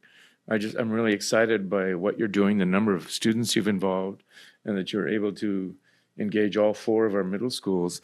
I had one question. The grants run to 30 and 31, and are those grants guaranteed, or are they subject to some kind of federal whim along the way? Yes, so for the first part of it, our FEOV grant, which is our first one, that one goes to 2030, which is only LC and Franklin. As of now, once they get into the high school, we will take on all of the students of that class realistically. The other one is for 2031. We are in the same federal constraints with the freeze as the previous funding that was mentioned by Mr. Cooper, but with that freeze undone at the moment, we are secured. Our grants are forward funded, so if our funding were to be removed, there would be some legal repercussions that would take place so that we wouldn't lose our funding. As of now, we do have our funding secured for next year. We're just waiting for the official confirmation, similar to how it was mentioned for the funding here, but we will continue to advocate and fight for the following year, is what we're being told as well. Thank you. Amy, I just want to say thank you so much. I've heard about Gear Up anecdotally along the way. To see the full picture is really awesome. It's really, really neat to be able to see that, and I appreciate it very much. Dr. Lucero, appreciate the efforts. Any other questions? Thank you so much. Thank you. Appreciate you being here. We'll move to our section on updates to begin with. Are there any individual updates from members of the board? Hearing none, and we'll move to Dr. Green for the superintendent's update. Thank you. I will work to expedite this, given the time. First, I want to welcome Dr. Larson as our Deputy Superintendent and Dr. Lucero as our Assistant Superintendent of Teaching and Learning, so formally introducing them to the board at this time. We look forward to having more time with them at the board retreat. I believe that is the 8th of August. So for those in our audience and online, if that is open to the public, if people would like to come that day, beginning at, I believe it's about 8:30 on that August 8th date. Looking forward to that. Also, we have a brief announcement here on behalf of the Washington State Title I Part C Migrant Education Program, which we've been talking about, Title I-C Migrant Education. We have a notification from the Director of the Title Programs at OSPI, and we have been had an individual selected as our Nurse of the Year award, and I believe we're going to put it up there. Yes, yes. Okay, so we have Angelica Alcala Sanchez, who is recognized on behalf of Title I Part C Migrant Program as Nurse of the Year. So we look forward to being able to celebrate her in the future. Also, the first day of school is August 27th. For 1st through 12th grade, and September 3rd for our kinder students. We're excited about that upcoming date. Also, Director Rice mentioned the work that is happening around the state, or what I've been involved in loosely in talking about the AASA, the superintendent work in DC. I also want to remind the board that we have just completed at the beginning of this month, since this is our only board meeting this month, I was not able to report out about it until now. We had our 4th University of Washington meeting with the superintendent group that was put together through Kelly Aramaki from Bellevue and myself, and now involving several other district leaders from across the state. At that last meeting, we did have Representative Bergquist, who was the sponsor for House Bill 2049, which raised the levy lid and did not provide local effort assistance. So he was able to speak, was invited to come and speak with the group, and we were able to verbalize some of the challenges that we saw through that bill. In addition, Senator Wellman spoke to the group also. A reminder, last October, we did have House Ed Chair Representative Santos, who spoke with us. So we're gaining some momentum in the involvement of the legislature, and what I'm seeing through the work that we're doing with the University of Washington and David Knight as the specialist around Washington state funding is that there is more of a willingness and acceptance that we have a funding system in public education that has significant challenges. So I am seeing more involvement with, or more understanding of our legislators. Now, whether that continues to translate into action, we'll see. But I did want to mention that because we've gained quite a bit of ground in the 4 meetings that we've had since July of 2024. I believe that is my last item, so I'll turn the time back over to you. Thank you, Dr. Green. The calendar and list of events under the highlights for community engagement are linked in your board docs. I know that Dr. Green mentioned the most important date of all, which is August 27th, which is our first day of class. Is there anything else specifically that should be pointed out, or I'll just leave the list for the board to pursue it? I think for the community, just to know, on July 31st at Eisenhower from 10 to 3, we have a Red Cross blood drive from 10 a.m. to 3. That's July 31st. There is a Yakima Valley Farm Worker Mobile Clinic Summer Vaccine Sports Physicals. That is August 5th, 6th, 7th, 12th, 13th from 8 to 4. Again, these are located on board docs, but those would be the 2 that I would mention, along with our retreat that I also called out, which is August 8th from 8:15 to 4 o'clock here at Central Services. Thank you. There's a lengthy list of activities in different buildings on that list. The open houses are all listed. Yep, exactly. Okay, thank you, Dr. Green. That will go back to Mr. Cooper for more financial. This will be more brief, I promise. Conversation. Well, Briefer. I'm looking at you when you're telling me that, No. so, okay. Thank you, Mr. Cooper. So before you this evening is your monthly financial report. As required by state statute, the board has to take receipt of the budget status report in its meeting. And so we do that every month. If the deck comes up, I will. This could be the briefest one ever.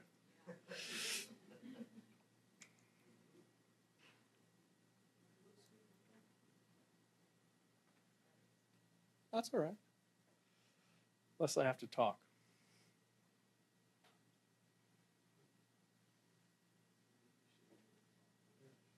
Here we go.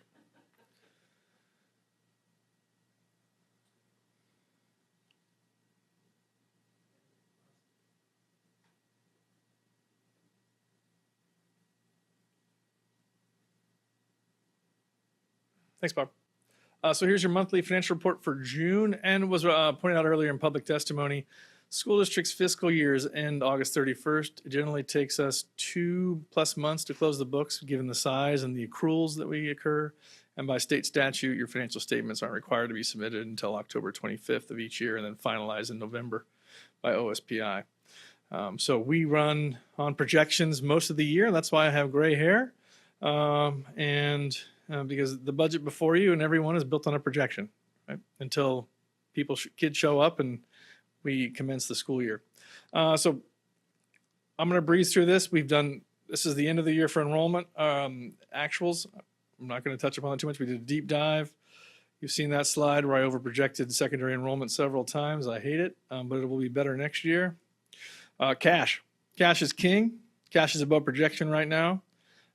Which is good for June. So we had funny cash flow from OSPI in June. They short paid us on some apportionment, gave us an extra $50 a kid, another, and then shorted LEA. And then the following month, they're going to pay us some more. So we got a repayment in LEA and some of it in June, and then the other chunk will come in July. So that is why we're above our cash projections. But you can see I have an estimated ending fund balance of $22.6.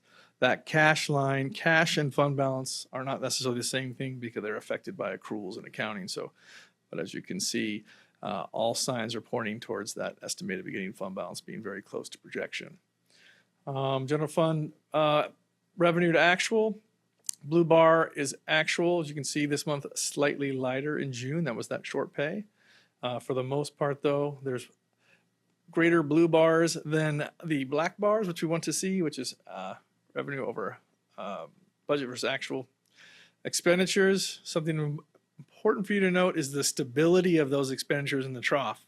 The trough is that post-tax season. So you look at December, January, February, March, our payrolls are running along 20 million a month or so, which is exactly what we want to see. Stable, consistent payrolls, except for the beginning and end of the fiscal period. MSOX, I'm going to touch on that.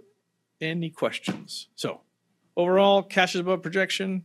It's the last enrollment count, so those enrollment numbers will be finalized. We do revisions based on student changes and occasionally, but those numbers should hold. And if there's any questions, I'll be happy to answer them. Thank you, Mr. Cooper. This takes us to our first opportunity for public comment. This is for a section on comments from the public on agenda items. Do we have anyone signed up, Barb, for public comment this evening?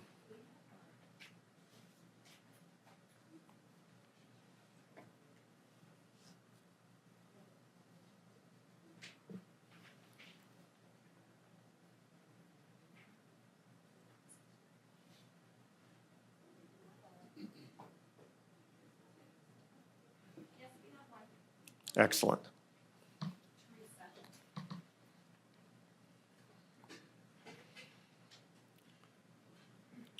Welcome, Teresa. Come on down. Take your time.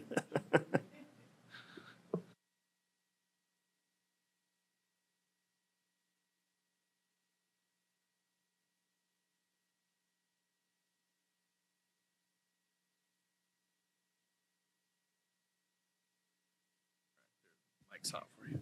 Okay. I'll be going over the information that has been presented. I'll be repeating what has been presented in all the meetings here. But one of the things I would like to let you know, back in '97, I worked in the warehouses, and I was getting tired of working in the warehouses. So I took my kids to the Davis because my kids attend Davis, okay? And I talked to the librarians. So that's why I asked to keep the librarians. Because when I went there, I have a habit of asking, what do you do? What do you help? So the librarians there told me what they provided, even though Davis is losing so many programs. And I'm grateful that the librarians and the students there helped me finish my GED. And I was surprised. I'm still questioning. I was able to pass my GED test in 5 months. So even though I was already 38 years old, I'm still questioning, how did I do it? I don't know. But with the librarians' help, I was able to get my GED. So that's why I say keep the librarians, because they help more than anything. Because remember, not everybody's like me. If you talk to me and say, hello, this, that, I say, who are you? Where do you work? What do you do? So that's why I have met so many people here, especially the one that do the data entry for the fundings. And I scolded that person. I said, are you sure you know what you're doing? Because look at what's happening. You guys are ripping the teachers, which is the main important. They're main important for the students. And I agree what the Yakima Herald wrote in their newspaper, saying that we should keep the librarians and stop briefing the teachers, because they are the ones that they're teachers that check the future for the students. They build confidence and create safe spaces for our kids to be able to grow and succeed in life. But also, one of the things that Francis said, the bear, it's a good thing Hulu has that thing that you can flip through that. You don't have to see the whole episode.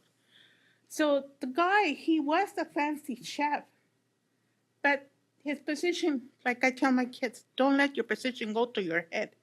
So he thought because he had the degree, he thought that he'd go back to his family's restaurant, he would build it back up right away. But you forget one thing. In any workplace, if you don't listen to your workers, you're not going to be able to succeed in something. So that's what's happening to him. Instead of bringing the restaurant up, he was bringing it down because he wasn't listening to his co-workers. So that's one of the things you should do. And also one of the things that a public person said, that we would like to be involved on how you do the riffing, on how did you come to that decision. We would like to be involved. I would definitely like to be involved, because there's some good teachers and there's some that are not. Because I also told one teacher when he wasn't doing what he was supposed to be doing, I brought it to his attention and told him, you are a teacher. You're supposed to teach the students. Don't be criticizing them at all on how their body is shaped and everything. And if you don't like the student, don't put them out in the hall, because they're not going to be learning anything. They're going to be losing credit. So he thought that I wasn't going to bring that to attention to anybody. And like I say, I don't know anybody, but I came here to this office, and I asked the first person that came out, I said, I want to talk to somebody about a teacher. And I didn't know that Becky Scholl was responsible in making sure that the principals and the teachers do their job. The teacher didn't like me because I brought it up to her attention on what the teacher was doing to the students. So I support the teachers, and I'm grateful that they're there, and I thank you for being there for my kids. Thank you. Thank you, Teresa.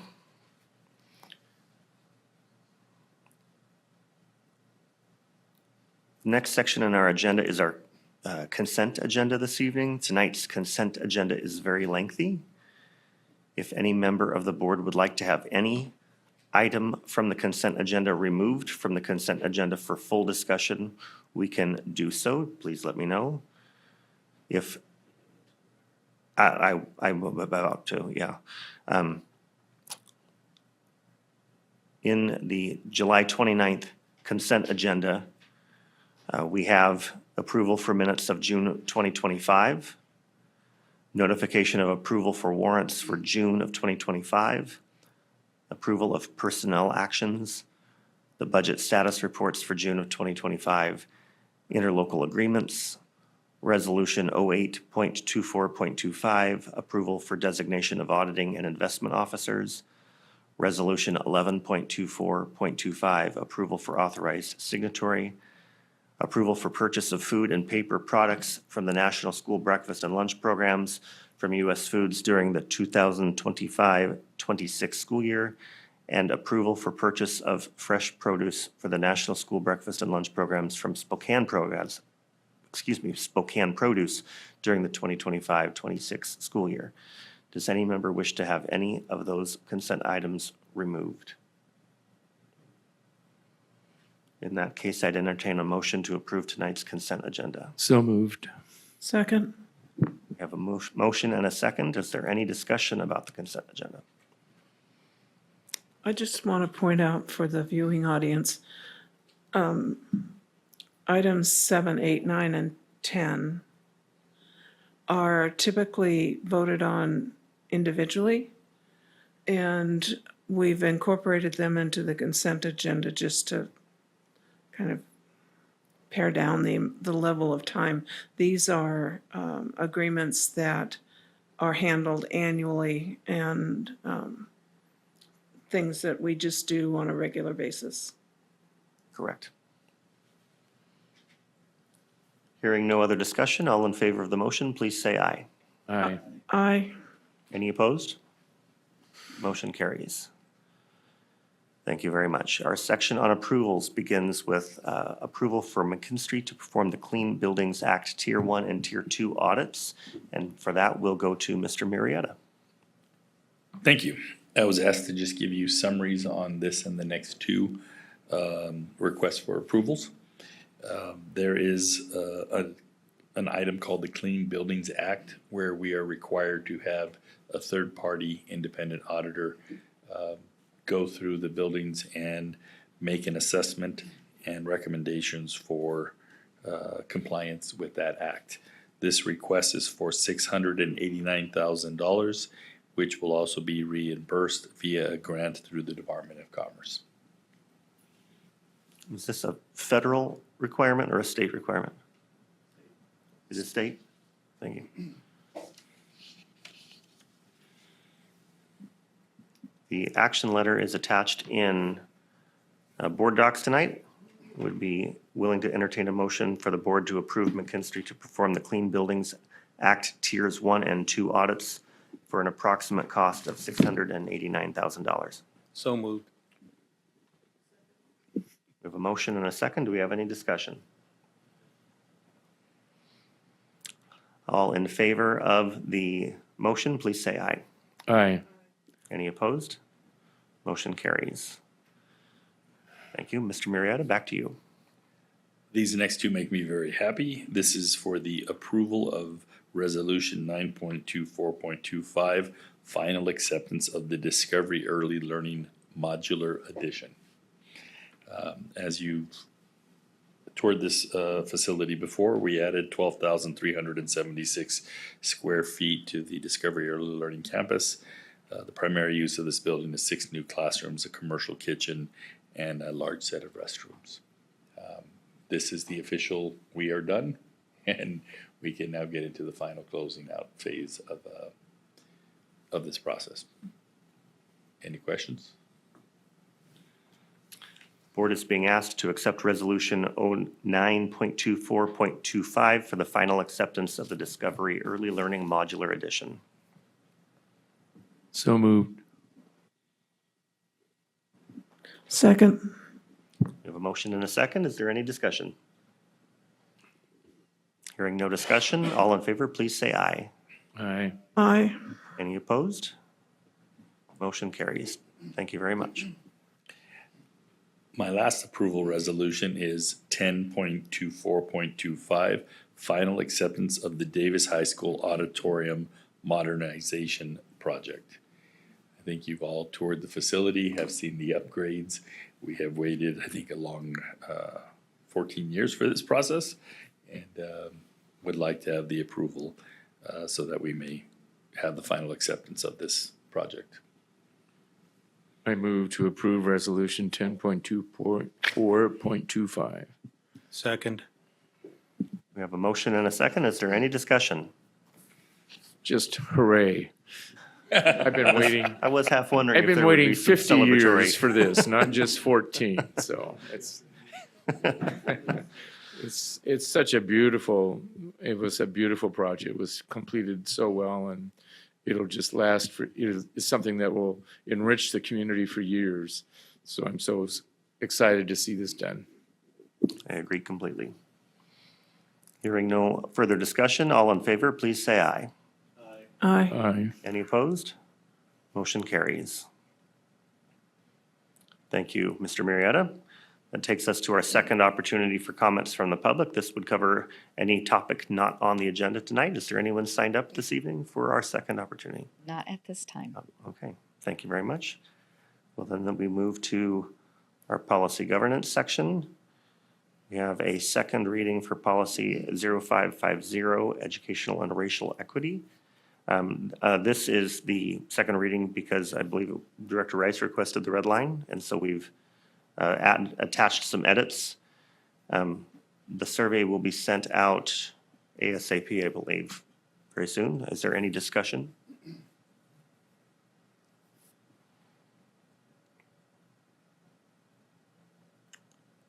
We have the same for